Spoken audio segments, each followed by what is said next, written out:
Most importantly, I know the recent terrorist assault on the people of this nation has left a deep, deep wound. More than 1,300 innocent Israelis killed, including at least 31 American citizens by the terrorist group Hamas. Hundreds of young people at a music festival. The festival was for peace, gunned down as they ran for their lives. Scores of innocents, from infants to elderly grandparents, Israelis and Americans, taken hostage. Children slaughtered, babies slaughtered, entire families massacred.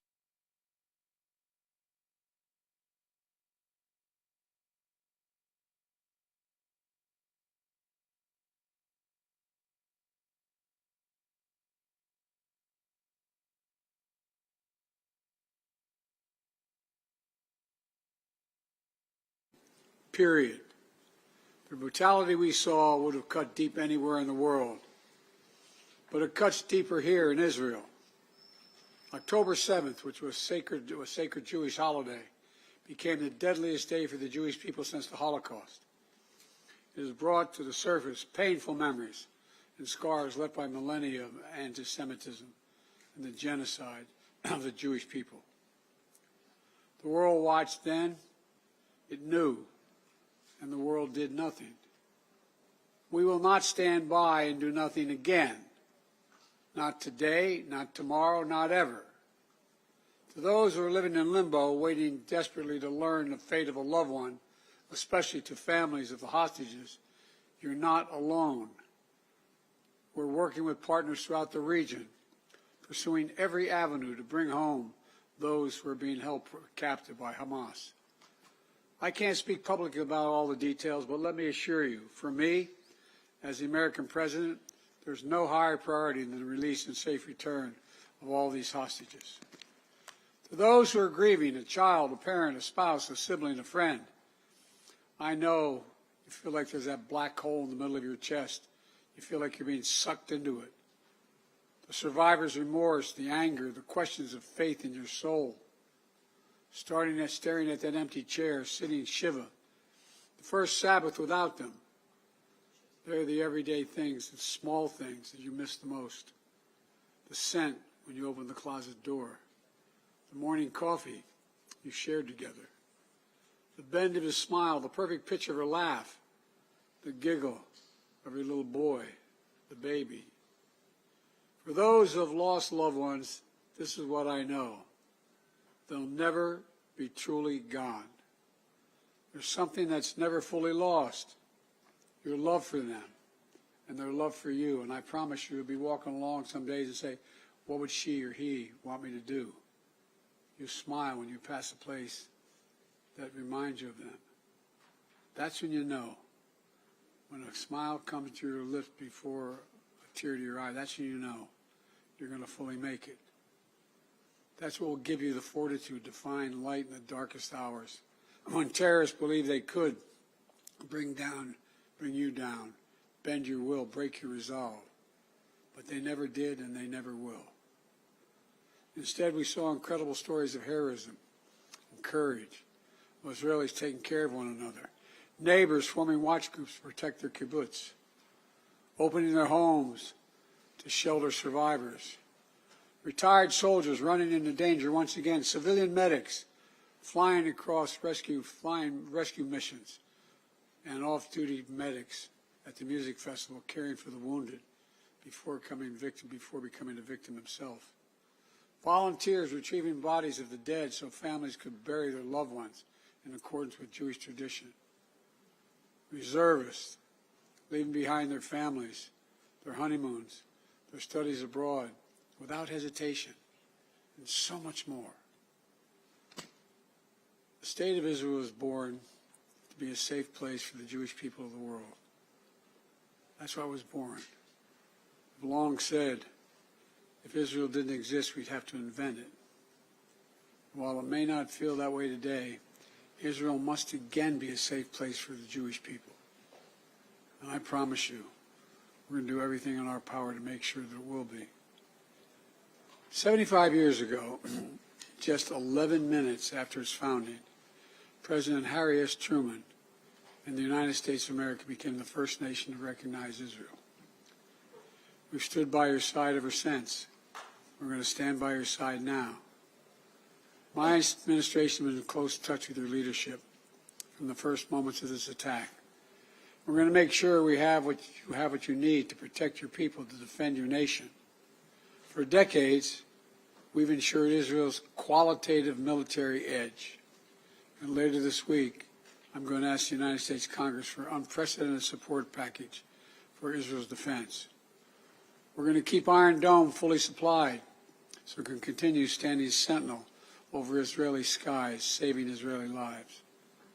We've moved U.S. military assets to the region, including positioning the USS Ford Carrier Strike Group in the Eastern Mediterranean, with the USS Eisenhower on the way to defer further aggression against Israel and to prevent this conflict from spreading.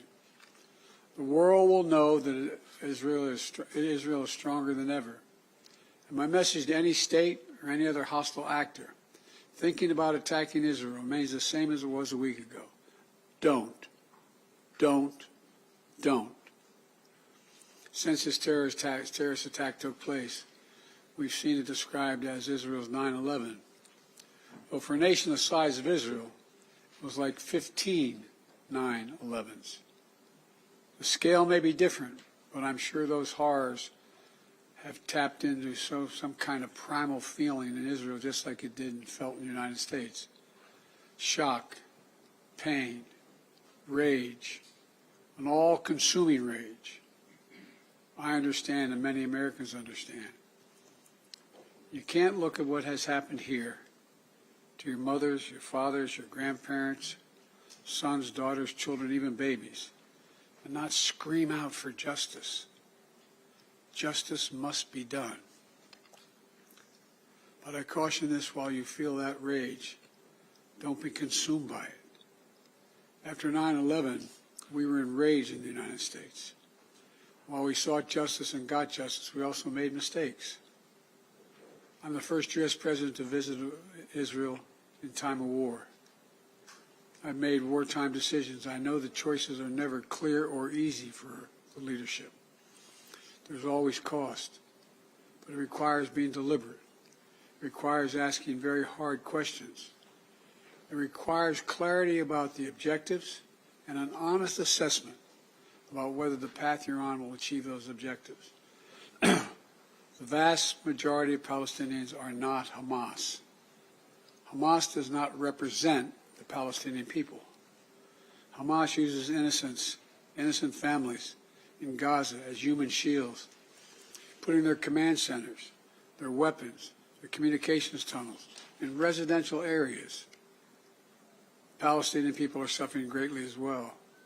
We mourn the loss of innocent Palestinian lives like the entire world. I was outraged and saddened by the enormous loss of life yesterday in the hospital in Gaza.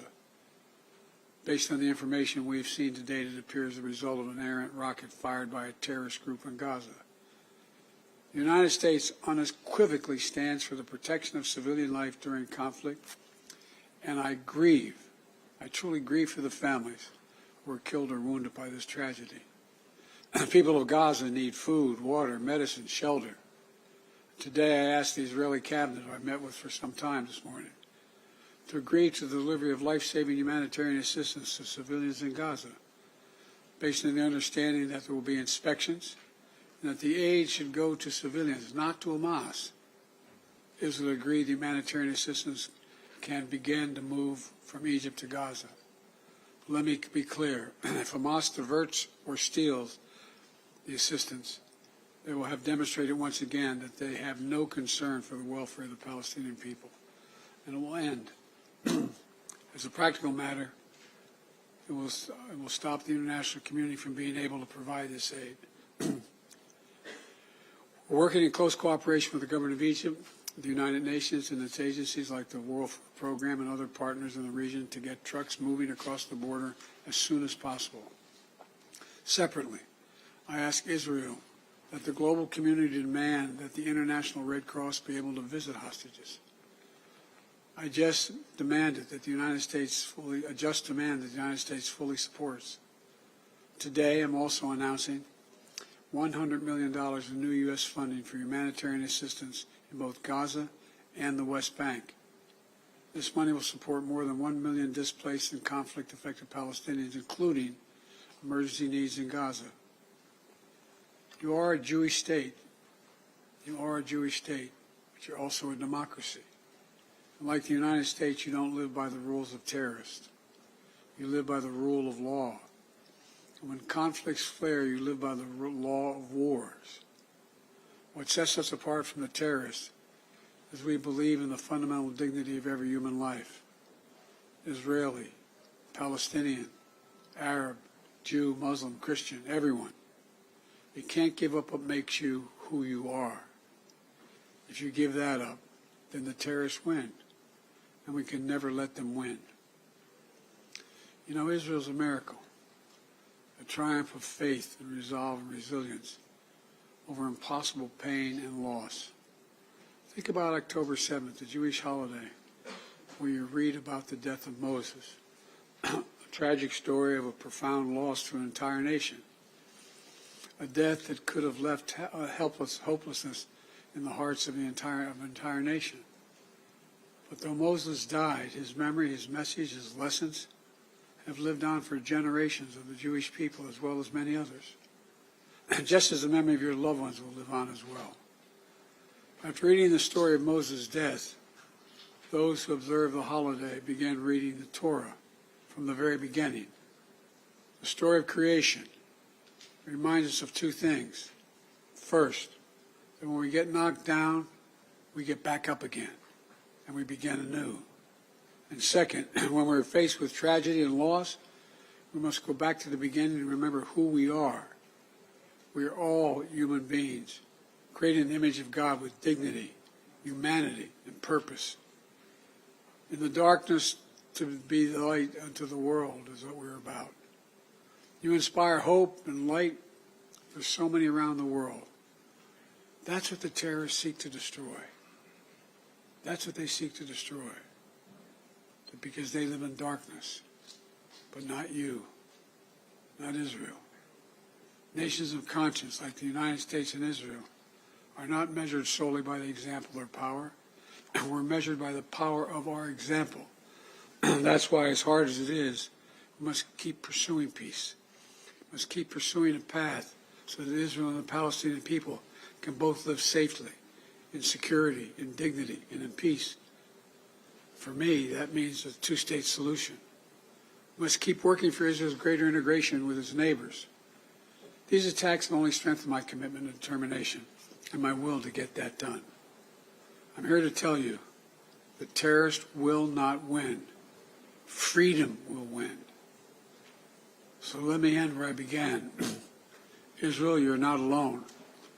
The United States stands with you. I've told the story before, and I'll tell it again, of my first meeting with an Israeli prime minister 50 years ago as a young senator. I was sitting across from Golda Meir at her desk in her office. And she had a guy who later became prime minister, sitting next to me, just before the 1973 Yom Kippur War. And she flipped the maps up and down, telling me how bad things were and how terrible they were. All of a sudden, she looked at me and she said, "Would you like a photograph?" I looked at her. She got up from her desk and walked out into that hallway. I think it's marble flooring. Walked out in the hallway. We walked out and there were a bunch of photographers standing in front of us. We were standing shoulder to shoulder. Without her looking at me, she said to me, knowing I'd hear her, "Why do you look so worried, Senator Biden?" And I said, "Worried? Like, of course I'm worried." And she looked at me and she didn't look. She said, "We don't worry, Senator. We Israelis have a secret weapon. We have nowhere else to go."